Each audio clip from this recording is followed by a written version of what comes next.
Fala família Combo, pastor João Felipe Veloso aqui e hoje eu tenho um convidado mais do que especial para a gente tratar de um assunto que tem pulsado e queimado nos nossos corações, pastor Fábio Bravo. Pastor, que honra, que privilégio receber o senhor.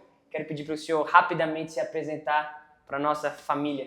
E aí, gente, tudo bem? Como ele disse, meu nome é Fábio Bravo, sou casado com a Dani Bravo, temos um filhinho chamado Iago Bravo, somos todos bravos. E estamos hoje lá servindo na família Desescope, pastoreando a equipe de adoração, sala de oração, envolvido com essa questão da igreja, né? Que é algo que queima o nosso coração. Muito legal, pastor. Assim, o pastor Fábio e a pastora Dani são assim, uma inspiração, referência para nós no que diz respeito à adoração, há também cultura de sala de oração. E nós estamos aqui hoje para falar sobre devoção a Deus e movimento de oração, pastor. E eu imagino que talvez tenha muita gente que esteja nos assistindo agora, nesse momento, e diga assim, uau, o pastor Fábio Bravo é um grande homem de Deus, mas isso aí eu acho que é só para ele. Pastor, então a primeira pergunta é, o que é devoção a Deus? Como se tornar um amigo de Deus? Como ser um homem e uma mulher devotos ao Senhor? Eu acho que não tem outro caminho que não seja conhecê-lo de verdade. Então é mais do que para você se devotar a alguém, normalmente quando a gente fala de alguém que é devoto, a gente pensa normalmente nos católicos, né?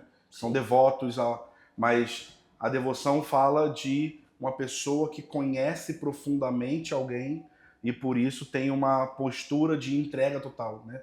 Então, de radicalidade no buscar, no conhecer, no se relacionar. Então, parece óbvio, mas eu creio que não seja. O conhecimento de Deus, dos atributos de Deus, de quem Deus é a base, o fundamento para que a gente tenha uma devoção. Então, porque, não sei no seu quarto, mas quando eu oro, 99% das vezes eu não sinto um arrepio. Não tem nada, não tem a pena de um anjo caindo sobre a gente. Então, e nem sempre chora. Nem sempre a gente treme, nem sempre isso. Seria ótimo se fosse, né? Mas o que nos mantém nesse lugar de devoção é conhecer uma pessoa e crer que ela está naquele lugar. Então, se eu sinto ou não sinto, não é esse o X da questão. A questão é se eu creio que ele de fato existe, quem ele e me relacionar com essa pessoa, né? Então, acho que devoção parte desse lugar. Para a gente chegar nesse lugar, dessa maturidade, de entender que a presença de Deus não necessariamente eu preciso sentir, mas estar convicto de que Ele está comigo, Ele está naquele lugar. Como a gente pode chegar, pastor, nesse lugar de maturidade? Disciplinas espirituais, oração, Bíblia? Disciplinas espirituais, oração, Bíblia, e eu sempre deixo um conselho bem prático a respeito disso. Estude sobre os atributos de Deus. Uau. Você não sabe de onde começar. Tá, mas como faz isso? Que é disciplina espiritual? Começa o primeiro passo, atributos de Deus. Pega um dia e fala, vou estudar sobre a santidade de Deus. Eu vou mergulhar no que significa Ele é santo. Então a gente canta que Ele é belo. Mas o que você pensa quando você está cantando que Jesus é belo? Que Ele é bonitão? O que você pensa? Então vamos aprofundar no que significa a beleza. O que significa a glória de Deus? Então a gente fala, te damos glória. O que significa glória? Quando a gente começa a aprofundar nesses atributos de quem Ele é, isso começa a gerar afeição em nós por Ele, fascinação por Ele. Aí a gente vai falar, eu quero conhecer mais. E aí a gente vai para esse lugar, vou gastar mais tempo, vou ter listas de oração, e aí tem várias ferramentas que podem nos auxiliar a gastar mais tempo, né? Muitas vezes a gente entra no quarto, começa a orar e a gente ora por, parece, todos os assuntos da vida, por todo mundo que a gente conhece, por todos os temas, e quando termina, a gente olha pro relógio e passou 5 minutos só, né? Uau. E fala, como é que continua mais tempo? Conhecendo mais a Deus, tendo uma lista de oração, pontos específicos, que nos fazem permanecer nesse lugar. Não tem como ser íntimo sem gastar tempo, né? Não tem como. Aquilo que você valoriza se você gosta de uma menina ou uma menina gosta de um rapaz e quer começar um relacionamento, a primeira coisa que eles precisam fazer é se relacionar. É conhecer, é estar junto. Então, a gente fala, não, mas o meu relacionamento com Deus é orgânico, a gente está sempre se falando.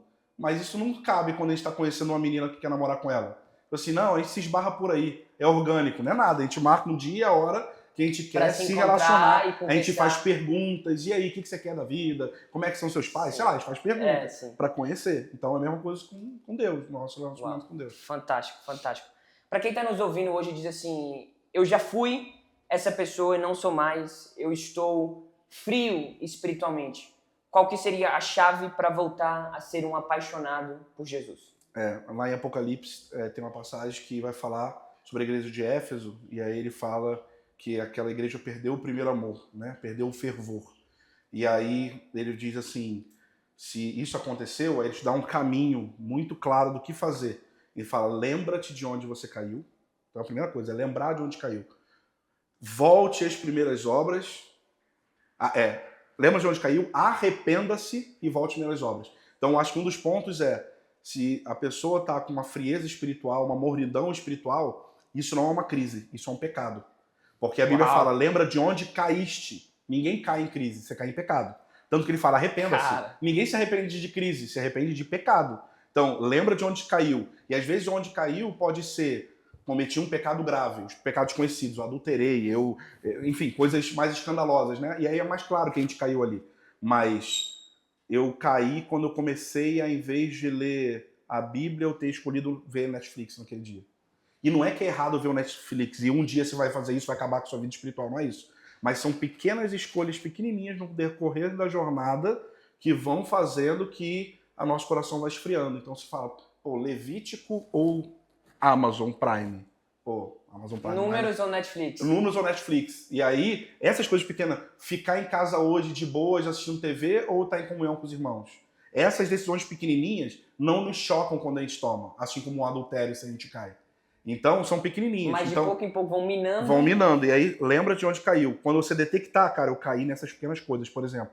Aí, o que você faz agora? O segundo passo, arrependa-se. Peça perdão para Deus, peça que reconcilie com a igreja, se tem alguma coisa a ver com a igreja ali também. E volte às primeiras obras. Que primeiras obras? Cara, o que eu fazia naquele tempo que eu não faço mais? Por exemplo, eu ia no monte orar. Mas hoje eu descobri que Deus, o mesmo Deus do monte é o Deus do meu quarto. E não é? Sim. Mas uma coisinha pequena. Antes eu ia no apelo lá na frente no fim do culto. Agora eu já não vou mais no apelo no fim do culto porque o mesmo Deus que está lá na frente está na minha cadeira. Agora as pessoas me conhecem, eu já não posso mais. Essas pequenas coisinhas, esses pequenos gatilhozinhos, tipo assim, cara, volta. O que você fazia que você estava fazendo? E isso eu acho que vai reacendendo a nossa paixão por Jesus, além de sempre, eu vou ser sempre chato nisso, estudar os atributos de Deus. Quem é Deus? Conhecer. Ele é fascinante. Se a gente estuda quem é ele, se a gente gasta tempo com ele, a gente se apaixona por ele. Ele é suficiente. Né? Ele é suficiente. Uau, muito forte.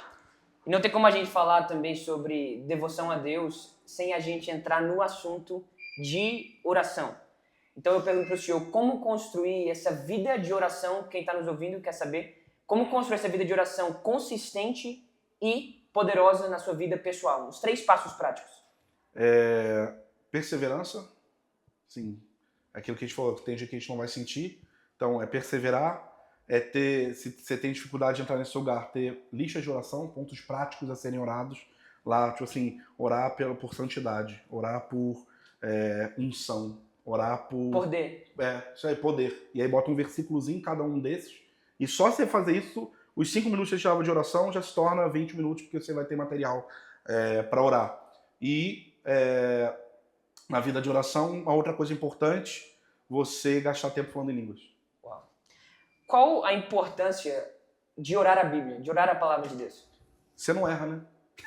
É isso. A gente não é que a gente vai só orar os versículos, mas a gente vai orar a partir de versículos. Isso nos protege de, nossa, Deus não responde minha oração, é porque tua oração está errada. Assim, agora quando a gente parte... você está orando da sua cabeça. Isso, e óbvio que vai ter esse momento que a gente vai orar de... Assim, na Bíblia não tá para eu orar pela minha sogra, tipo assim, não tá. Sim. Mas a partir de uma passagem bíblica, eu entendo que eu preciso orar por pessoas, e aí oro por pela minha família, pela minha família. Então, assim, a Bíblia sempre com uma base que gera suas orações. Uau.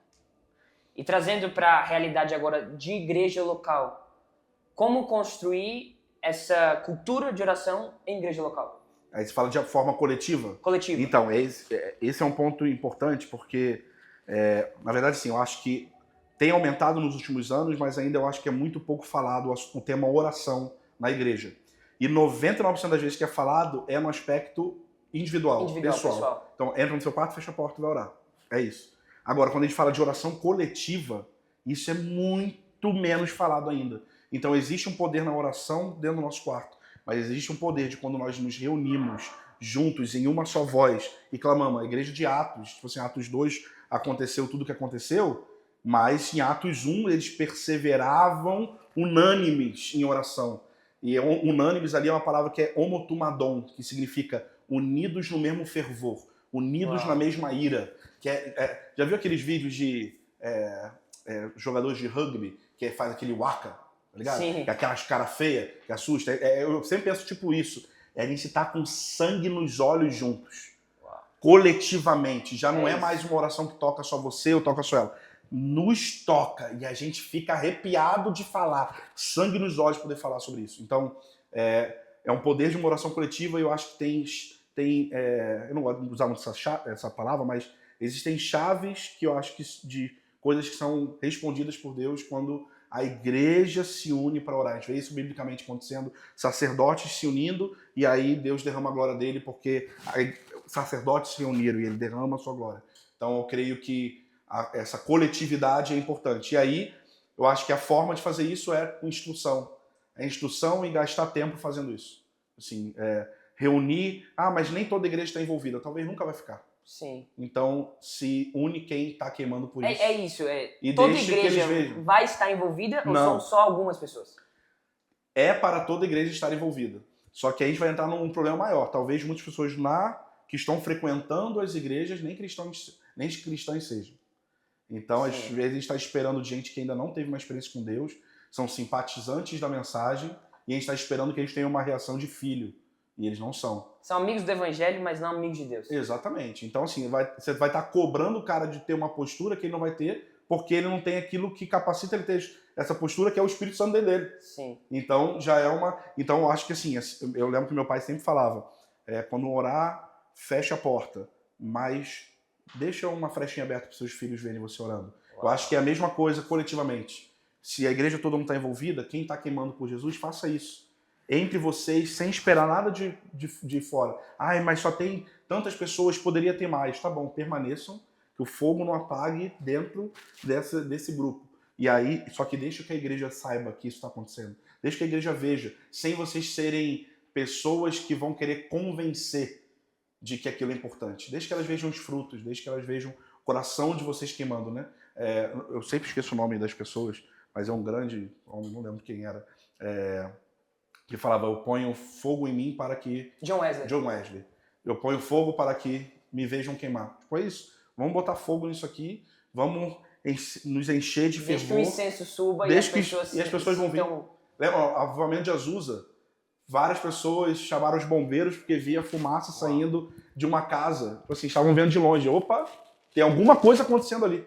Assim, vamos levantar incenso. E deixa que a igreja... Lógico que você pode falar, gente, estejam presentes. Mas se a gente entrar numa piração de convencimento, a gente vai se frustrar e a gente vai desanimar daquilo que a gente viu que a gente tem que fazer. Porque a gente vai estar preocupado com o resultado. E a gente não é para resultado. A gente está reunido coletivamente porque ele é digno. E porque a gente quer levantar incenso para ele. Ponto.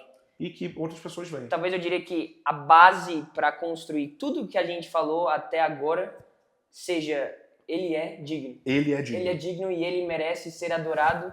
Não importa onde, como, nem quantas pessoas são. Ele é digno. Isso é suficiente para nos mover. Ele é digno. Para a gente, pastor, encerrar esse momento e essa entrevista tão poderosa até aqui, qual a importância de unir a adoração com a oração?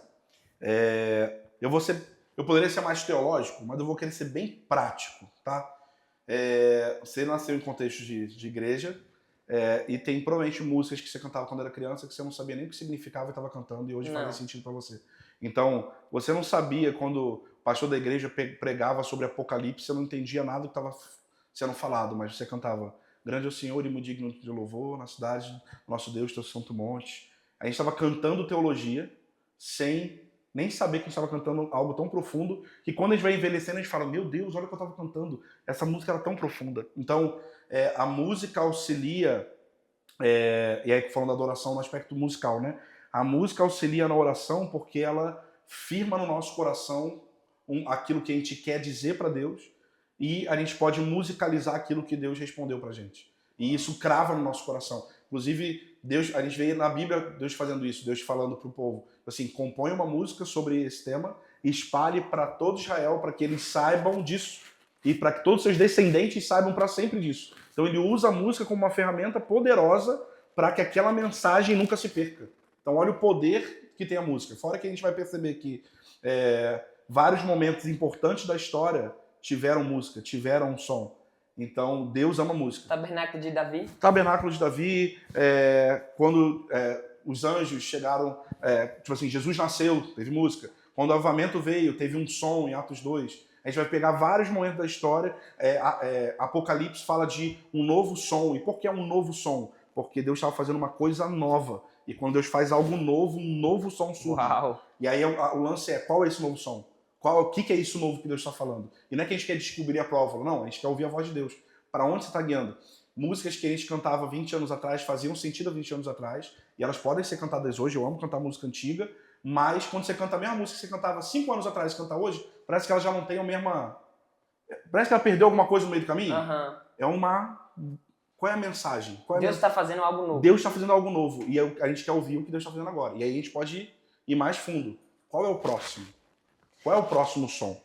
Qual é essa música que Deus quer liberar daqui a alguns anos para a gente já começar a cantar ela hoje? Para o Fábio Bravo, qual é esse som?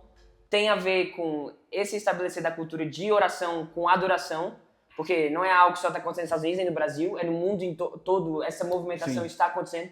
Esse é o novo som? O senhor acredita que esse é o lugar para onde o Senhor está nos levando como igreja? Eu acho que Deus está nos levando como igreja para cantar sobre a volta dele. Só que existem várias formas de cantar sobre a volta dele. Nem toda música que eu vou cantar sobre a volta dele eu preciso falar Maranata.